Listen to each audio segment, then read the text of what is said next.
First off, I want to see if you can make as much noise as last night's crowd. We can make as much noise as possible in here, so can I hear a little woo? Okay, that's good. Just to start off, welcome to the Ní na Oíche, Children of the Night. This is a circus theatre show based off Dublin Ghost Stories. It follows the stories of 8 true stories, characters based in Dublin. They've all been given the story and I've asked them to work their act around the inspiration. I want to say thank you to A Cruise Consulting for helping me get the space, D-Line for giving me the space, NCADSU for giving me the PA system, Merlin for being the PA guy, Mike and Christian are our photographers for tonight, so I have to thank you guys as well, you're going to do awesome. And these are my children of the night, if you haven't already guessed. I just realised that my VIPs have gone missing. I'll go get them in a few minutes. I hope this doesn't happen with the feedback. Oh yes, so fire exit is the same door that you came in. And just keep going down until you're on the street. You can make as much noise as you want in here, and I want you to make as much noise as possible because you're a nice intimate crowd, so we have to make the performers comfortable. Just when you go onto the street outside, you have to be quiet until you're back on the main street, and then you can go crazy again. Smoking area is downstairs. You go downstairs, you take a left, and you keep following it to the back, and there will be a little area, it's basically underneath here. And I think that's it. Oh, there will be more pumpkin pie and soup on sale at the intermission. So what I'm going to do now is I'm going to be giving you over to my good friend August, who I've imported all the way from Galway to start the show. Oh, jeez.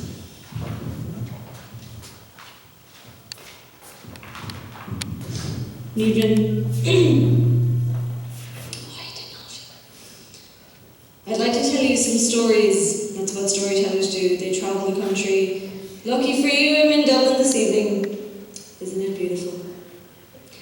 My first story, I'd just like to tell you a little bit about poltergeists. You've probably encountered a poltergeist. They're a particular kind of spirit that tend to haunt people instead of places. Sometimes they follow you around the country, and maybe that's why you travel for your job, to get away from something that follows you. They usually just want to move things and push things and fucking ruin your life. I mean, you know, get in the way and slightly perturb you. But if you do, don't pay attention to them, because it only makes them worse. Don't look at them, but if you do, don't look. It really...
Lord and Lady Langford were at one point a noteworthy couple in Dublin. They lived in a beautiful house, Ardgillen Castle, directly up from Barnagara Beach. Sounds almost fairy tale-esque, but it does get worse. The beautiful beach near their house was full of very strong currents, and every day Lord Langford would go and swim in them. And they had been warned to stay away from the most dangerous parts of those beach. But one day Lord Langford was carried out to sea. Every day Lady Langford would go out to that bridge and wait for him, and wait for him, and wait for him, until eventually it drove her mad. And she went out one day, and she threw herself into the ocean. Maybe she believed her body could be one with her husband eventually. But his body was eventually recovered, but hers never was.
It's a sick, sick thing, so I would avoid it.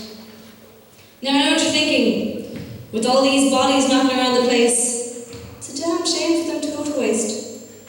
But don't worry, because at the same time during the 19th century, grave robbing was a great thing to be doing as a life choice.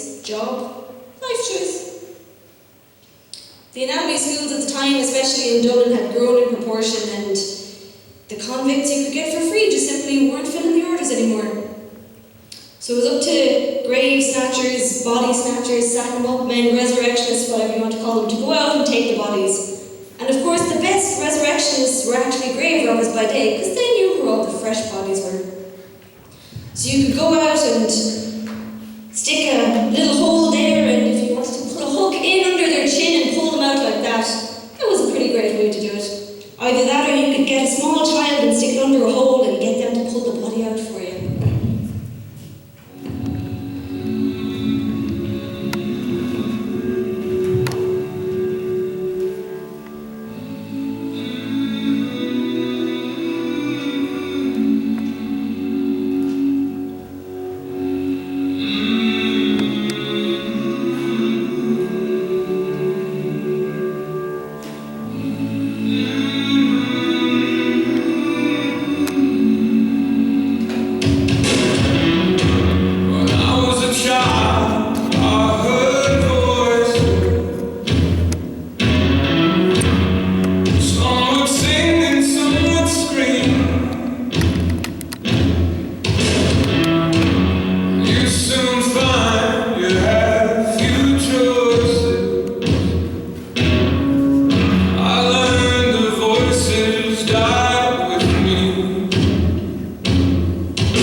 service of the grave diggers was Dr. Samuel Crossy, head of anatomy in Trinity College, Dublin.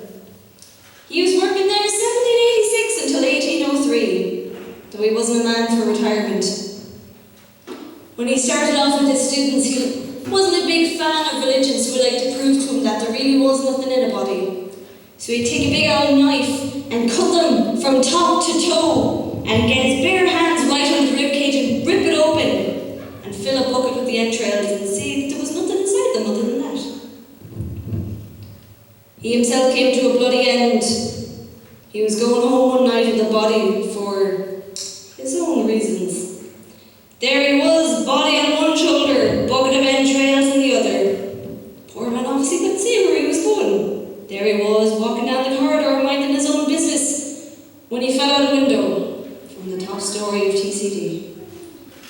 Ended up just as bad as the body in his arms.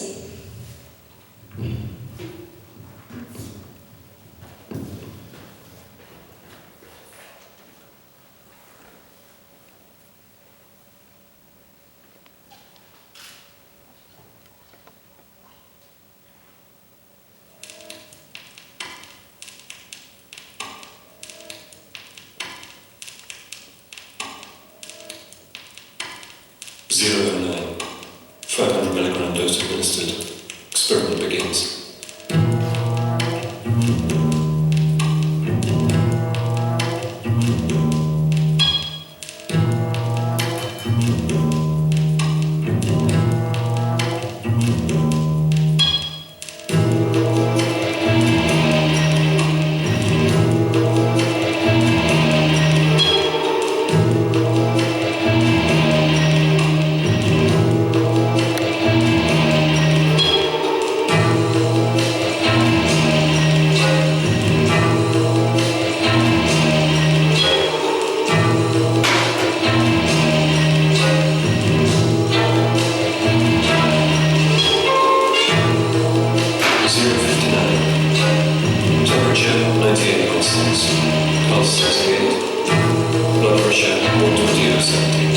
Breathing regular.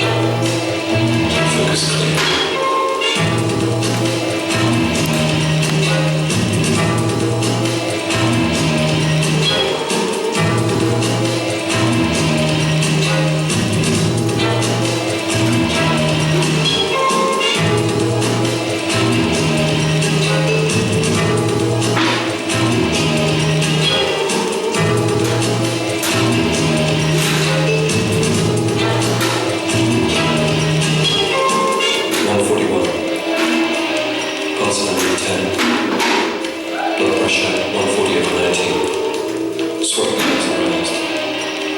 Slight constriction of the pupils. Inducing stage 2.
pressure 60 on 14 full.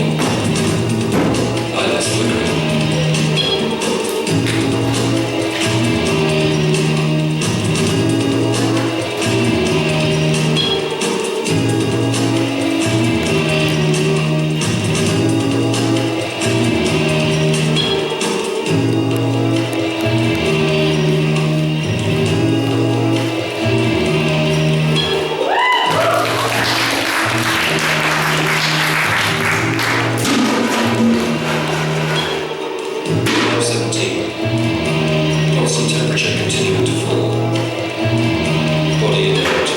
Skin grey and flaccid, no response to external stimuli.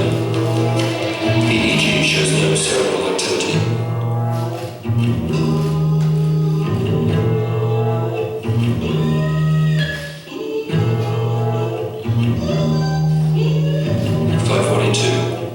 Experiment ends.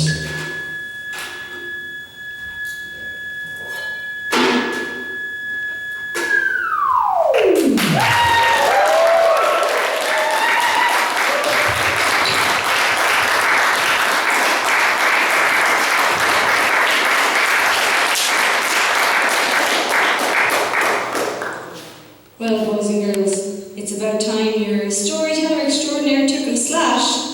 So you've got about 10 minutes to amuse yourselves, so I suggest